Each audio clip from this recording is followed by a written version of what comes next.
پاکستاني چارواکو یو ځل بیا د دغه هیواد څخه د افغان کډوالو په زور او جبر د ایستلو لړۍ پیل کړې چې تر دې مهاله یې سلګونه کورنۍ د تورخم له لارې هیواد ته راستنې شوي دي. د ننګرهار اوسیدونکي محمد عمر جان او طارق پر ټولو افغانانو په ځانګړي ډول ننګرهاریانو غږ کوي چې د تیر په څیر له پاکستانه په جبر راستنېدونکو کډوالو سره خوراکي او غیر خوراکي توکو مرسته وکړي.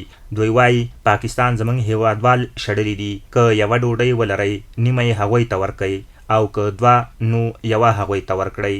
د موږ دا هیوادوال نه موږ دا غوښتنه ده چې د کوم عاجز راځي باید دې سره مرستې وکړي، دې سره مسخه ښېګڼې وکړي، دې باندې مسخه راځي د کورونه په کریاګانو باندې چې باید دې سره همکاري وکړي، دا ورباندې کریاګانې جګې نه کړي او دې سره مسخه د هر رقم مرسته ورسره وشي چې دې مسخه د اوس راځي د موږ تاسو هغه ته باید چې دې سره ښېګڼه وشي.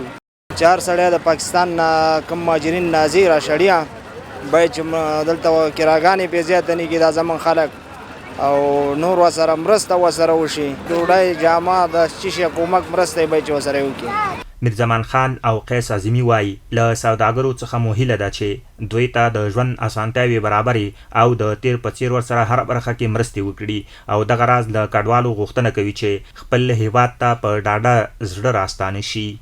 دلته هیوادوال چې کوم لږ سرمایه‌داره خلک باید چې د کډوالو سره هر رقم مرسته شي چې وشي ورسره، که هغه کور په باره کې چېرې مسایطو په باره کې چا هغه ته دستي تیاره کوټه نه وي یا نور آبادي نه وي، بس باید چې هغه سره ځان سره ځای کړه او جامې په باره کې د خوراک څښاک په باره کې هره برخه کې چې باید چې دغو سره مرسته وکړه. کم ډیډلاین یا کم ورځې ولا ورکړي دي چې هغې نه مخکې دوی د خپل وطن ته راشي. انشاءالله الله تعالی ډېر یو غني باچا دی. الله تعالی مونږ ټول زه خپله په 2014 کې راغلم، الحمدلله زموږ اوس شکر دی ښه ښایسته دلته کې وخت تېرېږي.